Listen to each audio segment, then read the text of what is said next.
네, 금요일장 마켓세 보는 이분과 함께하죠. 불사조 리서치 김진경 본부장 모십니다. 안녕하십니까? 네, 안녕하세요. 네, 첫 번째 키워드 바로 오픈해 보겠습니다. 키워드 보여주시죠. 역대 환율 1,300원 돌파 사례를 먼저 화면으로 한번 살펴봐도 좋을 것 같은데요. 1997년 IMF 위기 때, 그리고 2001년 닷컴 버블 때 카드채도 있었고요. 08년도는 리먼 사태가 있었죠. 그리고 바로 지금입니다.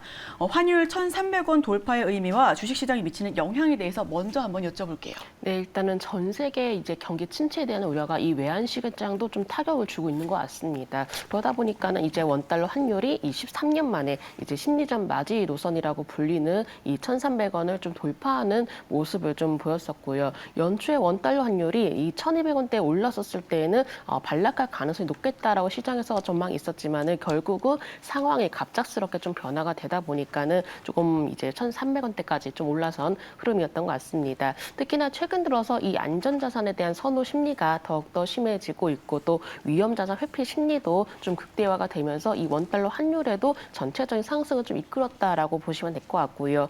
에너지라든지 또 식량 인플레이션에 대한 우려들이 이 원화 약세를 좀 심화시키면서 환율 상승폭을 키웠다라고 보시면 되실 것 같습니다. 특히나 원달러 환율의 경우는 이 시장에서는 이제 외국인 수급과 굉장히 밀접한 연관이 있다라고 볼 수 있을 것 같은데 이 환율이 높아지다 보니까는 한국 증시가 휘청거리고 또한 이렇게 외국인 입장에서는 이 환차손 리스크 회피를 위해서 이렇게 좀 자금 유출이 이어졌다라고 보시면 되실 것 같고요. 아무래도 실제로 이 흐름들을 보니까는 이번 달 동안의 외국인 모습 보면은 전반적으로 꾸준히 매도세를 보여왔었습니다. 그렇죠. 환율로 인해서 외국인 매도가 이어지면서 오히려 이런 부분들도 이제 증시에는 부담이 되었다라고 보시면 되실 것 같고 이 원화 약세가 지속이 될 것으로 보고 이 환차손 리스크를 회피를 하고자 하는 이 외국인들이 한국 증시를 빠져나가는 경향이 높아지고 있기 때문에 수급적인 우려도 마찬가지로 좀 심화가 되고 있다라고 보시면 되실 것 같고요. 아무래도 이 환율에 따른 움직임이 외국인 수급과 밀접하게 연관이 있다 보니까는 환율에 따른 외국인의 수급 흐름은 우리가 꾸준히 체크를 해볼 필요가 있다라는 점 말씀드려 보도록 하겠습니다.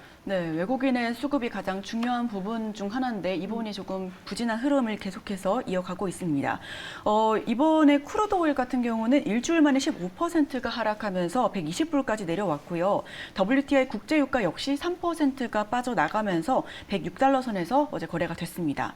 유가 하락이 증시 상방의 힌트라고들 많이 말씀을 하셨는데 오일 가격이 왜 내려가고 있는지 그 원인부터 먼저 알아봐야 될 것 같은데요. 네, 일단 가장 큰 원인이라고 한다면은 경기 침체겠죠. 예, 현재로서는 이게 경기 침체에 대한 큰 원인이 좀 작용되면서 유가에도 영향을 미쳤다라고 보시면 되실 것 같고요. 이렇게 글로벌적으로 경기 침체가 이어지면서 원유 수요가 줄어들 것이다라는 전망이 높아지고 있기 때문입니다. 또한 이제 바이든 대통령이 이번 주 7개 석유 업체들과 백악관에서 만나서 원유 증산을 요청을 할 예정이라고 소식이 전해졌고 또 유가는 아무래도 더 하락을 받을 가능성이 높지 않나라고 생각을 좀 하고 있고요. 또 이렇게 휘발유 소비자 가격을 낮추고 또 인플레이션 압력을 완화를 하기 위해서 3개월간 이 유류세를 한시 면제하는 방안을 의회에 공식적으로 좀 요청했다라고 합니다. 이렇게 좀 소식들이 아무래도 유가에도 좀 영향을 미쳤다라고 보시면 되실 것 같고요. 특히나 사실 물론 이런 이슈들도 있겠지만은 가장 큰 원인으로는 앞서 말씀드린 것처럼 이 경기 침체에 대한 우려가 가장 크게 작용했다라고 생각하고 있고 당분간은 워낙에 좀 경기 자체가 불안정한 상황을 보여주고 있기 때문에 유가도 마찬가지로 변동성이 또 심화가 되지 않을까라고 볼 수 있을 것 같습니다. 네, 유가 변동성이 크게 나타날 가능성이 있다라는 말씀까지 해주셨고요. 그런가 하면 경기 흐름 가늠자로 알려진 닥터코퍼 구리 가격이 지난해 8월 이후에 10개월 만에 또 최저치를 기록했다라고 합니다.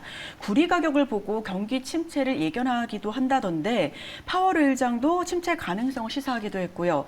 이럴 때 우량주 위주의 좀 박앤셀로 기회를 삼아서 담아야 할지 아니면 관망세를 좀 유지해야 될지 여쭤볼게요. 네, 일단 지금 딱 당장만 놓고 볼 때는 관망하자라고 말씀을 네. 드려보도록 하겠습니다. 아무래도 시장 자체가 워낙에 불안정한 모습 보여지고 있기 때문에 좀 쉽게 매수 버튼을 누리기가 굉장히 어렵습니다. 그렇기 때문에 전체적인 면을 봤을 때는 이 관망하는 시선이 필요하다라고 말씀드릴 수 있을 것 같고요. 또 최근에는 이 반대 매매 물량으로 인해서 장중에도 시장 자체가 변동성이 확대가 되는 모습 보여지고 있습니다. 지금부터는 조금은 손절가를 타이트하게 잡고 단기 트레이딩 아닌 이상은 좀 쉽게 접근할 수 있는 있는 시장이 아니기 때문에 오히려 지금 자체로 봤을 때는 관망하는 시점이 필요하다라고 말씀드리도록 하겠고요. 하지만 중장기적인 관점으로 봤을 때는 오히려 대형 우량주는 서서히 관심을 가져보자라고 말씀드려보도록 하겠습니다. 워낙에도 시장 자체가 하락세를 보이다 보니까 이 대형주들도 큰 폭으로 좀 하락세를 좀 나타낸 상황이기도 하고 또 그렇기 때문에 가격적인 부분도 매력이 높아지고 있다라고 생각이 드는데 단기적으로 봤을 때는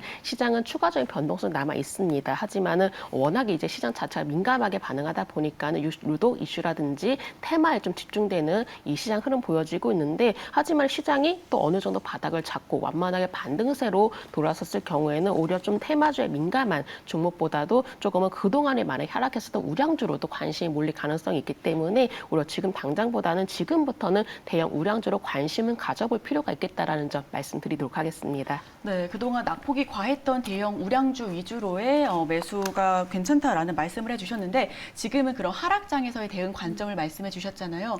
지수 상방이 열렸을 때는 그럼 어떠한 섹터가 좀 주도를 해줄까요? 저는 지수 상방이 열렸을 때는 오히려 반도체라든지 자동차 주에 대해서 관심을 가질 필요가 있으실 것 같습니다. 기술주가 많이 빠졌는데 그럼 그것 때문에 약간 계속해서 올라갈 수 있는 여지를 두고 말씀하시는 건가요? 네네, 그렇습니다. 사실은 지금까지 봤을 때는 이 반도체 업황이라든지 그런 부분에 대해서 계속 우려감들이 나오고 있는데 그동안에 그런 우려감들이 반영이 되면서 관련주도 굉장히 많이 하락했던 상황입니다. 자동차주도 마찬가지로 이렇게 좀 반도체 쇼티지 현상으로 인해서 이런 우려감들 그동안에 많이 반영이 되었고 특히나 대형 반도체, 대형 자동차주의 경우는 이 시장의 우려감으로 인해서 워낙에 주가가 많이 빠진 상황입니다. 그리고 그만큼 주가가 빠지면서 그동안에 우려감도 선반영이 되었기 때문에 오히려 지금부터는 좀 가격적인 매력은 충분하다고 생각하고 있습니다. 하지만은 아직까지는 저는 사실 오늘 시장 자체도 조금은 부정적인 관점으로 보고 있기 때문에 오히려 적극적인 매수보다도 지금은 조금 관망하시면서 앞으로 시장이 좀 반등이 나왔을 때 그렇다면 어떤 종목을 담아야 하는가를 좀 따져봤을 때는 지금부터는 대형 반도체, 대형 자동차주 위주로도 살펴보시면 좋지 않을까라고 생각됩니다. 네, 저희 반도체와 자동차 관련 섹터를 언급을 해주셨고요. 저희 기술적 반등을 말씀드리려고 했는데 바로 다음 키워드인 반대매매가 나왔습니다. 저희 그럼 바로 다음 키워드 한번 오픈해 볼게요. 다음 키워드 보여주시죠. 주가가 떨어질 때 반대로 오르는 것이 있죠. 바로 배당 수익률인데 하락장이 거세지면서 중간 배당을 하는 종목들에 대한 투자자들의 관심이 높아지고 있습니다. 중간 배당을 실시하는 종목들이 뭐가 있을지 이 종목들에 대한 지금 투자 관점은 어떻게 보시는지가 궁금한데요. 네, 일단 아무래도 높은 물가로 인해서 경기 침체 우려가 또 심화가 되다 보니까는 증시가 좀 휘청거리고 있습니다. 이 중에서 가장 안정적인 수익을 좀 기대를 할 만한 부분들이 바로 배당주라는 매력이라고 좀 높다고 생각이 되는데요. 현재까지 발생 한 72개사가 올해 중간 배당을 결정했다라는 소식이 나왔고요. 또 작년보다도 한 10개사가 증가를 했다라고 보시면 될 것 같습니다. 또한 아직까지 공시 자체가 나오진 않았지만은 주주 명부 폐쇄일 이전에 이렇게 중간 배당을 실시를 하는 이곳이 이제 추가로 나올 가능성이 높기 때문에 이런 부분들도 체크해 보시면 좋으실 것 같고요. 이 중간 배당을 위해서는 6월 28일까지 해당 종목을 보유를 해야 된다라고 하니까는 이 점도 체크를 해주시면 좋으실 것 같습니다. SK 하이닉스라든지 현대차라든지 포스코 홀딩스, 한우 시스템도 올해 배당을 이렇게 중간 배당을 실시하겠다라고 발표하는 상황이고 대표적인 고배당주로 알려졌던 KB 금융이나 우리금융과 같이 이렇게 금융 지주와 대표적인 통신주도 포함이 되어 있다고 합니다. 그리고 호실적을 기록하고 있는 삼양식품이나 아니면은 체외 진단기업 SD 바이오센서라든지 이렇게 올해는 첫 중간 배당을 도입을 한다라고 하니까는요 이런 부분들도 체크해 주시면 좋으실 것 같고요. 그리고 최근에는 주주 환원 정책으로 인해서 삼성전자도 예상이 되고 있고 또 신한지주라든지 SO일도 나설 것으로 좀 예상되고 있는데 일단 상장사들의 중간 배당 규모는 꾸준히 증가세를 보여지고 있습니다. 하지만 이렇게 배당주 자체의 특유의 어떤 좀 방어력이라든지 회복력을 좀 고려를 하게 된다면은 오히려 그래도 5년 이상 배당을 꾸준히 진행해왔던 기업 위주로 접근이 필요하겠다라는 점 말씀드려보도록 하겠습니다. 네, 저희 배당주까지 알아봤습니다. 이제 드디어 나왔네요. 국내 주요 증권사 담보 부족 계좌 수가 이달 초 대비 11배 급증했다라고 합니다. 오늘 24일이죠. 역대급 반대 매매가 쏟아질 가능성이 있다는데 오늘장 어떻게 대응해야 할까요? 네, 일단은 글로벌 시장보다도 보면 우리나라 증시가 너무나 변동성이 좀 심한 상황입니다. 너무 많이 빠지고 있어서 이렇게까지 네, 빠질 일인가 하시는 그렇습니다. 분들 많은 것 같아요. 약간 해외 증시에도 물론 영향을 받긴 하겠지만은 생각보다 너무 큰 타격을 받는 게 아닌가라고 생각이 들고 있는데 전체적인 면을 봤을 때는 그중 이유 중 하나가 바로 반대 매매로 인한 타격이다라고 보시면 되실 것 같고요. 아무래도 이 국내 증시 자체가 이 거래 대금 자체가 좀 급감을 한 상황이다 보니까는 반대 매매 물량이 오히려 시장의 추가 하락을 이끌고 있다라고도 좀 볼 수 있을 것 같고 특히나 반대 매매가 전일 종가 대비해서 20에서 30% 낮은 금액으로 주문이 산정이 되기 때문에 주가에는 좀 악영향을 미치고 있다라고 볼 수 있을 것 같습니다. 그렇기 때문에 이 개인 투자자의 지분율이 높은 종목에 큰 영향을 좀 줄 것으로 보여지고 있고요. 특히나 오전의 경우는 이 CFD에 대한 반대 매매가 나타나고 있는 흐름인데요. 이 CFD라는 게 주식처럼 뭐 기초 자산을 보유하지 않고 가격 변동에 따른 차익을 결제를 하는 파생 상품이라고 보시면 되실 것 같고요. 일반 현물 주식과 달리 이렇게 좀 거래 과정에서는 외국계 증권사도 포함이 되어 있다라고 합니다. 또 오후장 들어서 보면은 이 스탁론에 대한 반대 매매에 대한 나올 가능성도 높고 또 다음날 이 반대 매매를 피하기 위해서 자금을 마련하려는 투자자들이 기존에 보유하고 있던 주식을 매도하는 경우가 많기 때문에 오히려 시장에서 좀 출렁이는 경우가 많다라고 보시면 되실 것 같고요. 따라서 시간대별로 보면은 오후장, 오후장 이렇게 변동성이 확대가 나타나는 구간들이 좀 간혹 보여지기도 합니다. 그렇기 때문에 오늘도 마찬가지로 이 시장 자체에 대해서는 이 반대 매매에 대한 좀 불안감이 나타나기 때문에 오히려 전체적인 관망이 필요하겠다라는 점 말씀드리도록 하겠습니다. 네, 그렇다면 매도가 매도를 불러오는 그런 격이네요. 저희가 보고 리포트 시간에도 이제 계속해서 종목이 나가고 있는데 10시를 전후로 한번 살펴보고 나서 들어가라. 원래는 저희 시초가에 들어가는 그런 종목들이 많이 가져와 주셨는데 10시를 전후로 한번 지켜보라는 말씀 되게 많으셨거든요. 이 부분 때문에 그런 말씀을 해 주신 것 같습니다. 이번에 또 우리 초반에 환율 이야기하면서 외국인의 수급 말씀해 주셨잖아요. MSCI 선진국 지수 편입 여부가 오늘 결정됩니다. 이번에도 편입이 어려울 것이다라는 그런 시장 전망이 가장 큰데 이로 인해서 외국인 투자자 이탈이 조금 더 거세질까요?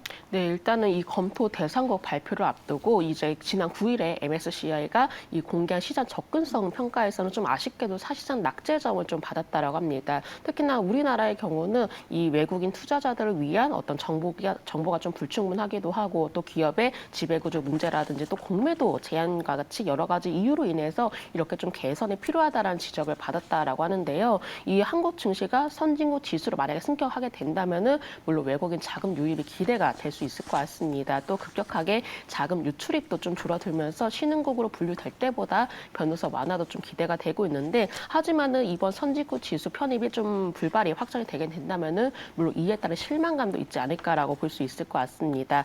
중립적인 좀 재료로 좀 생각을 해보시면 좋으실 것 같은데요. 만약에 이 선진국 지수로 편입을 한다라고 하더라도 이 실적이 좀 편입이 되면서 관련 추종장은 리밸런싱이 좀 이루어지기까지 한 최소 1, 2년 정도 소요가 된다라고 하니까는요. 너무 좀 큰 기대를 가지는 것보다도 조금 상황들을 살펴보자라고 말씀드리고 싶고 아직까지 우리나라의 경우는 뭐 제조업이라든지 또 수출입에 대한 의존도가 좀 높기 때문에 인플레이션이라든지 경기 둔화에 굉장히 민감하게 작용될 수밖에 없습니다. 그리고 현재로서는 이 환율에 대한 우려감도 남아있는 상황이기 때문에 당장으로서는 외국인 수급에 대해서는 좀 쉽게 이루어지지 않을 가능성이 높은 만큼 오히려 외국인 움직임은 아직까지는 좀 더 지켜보자. 조금 외국인이 쉽게 들어올 만한 상황은 아니다라는 점도 참고해 주시면 좋으실 것 같습니다.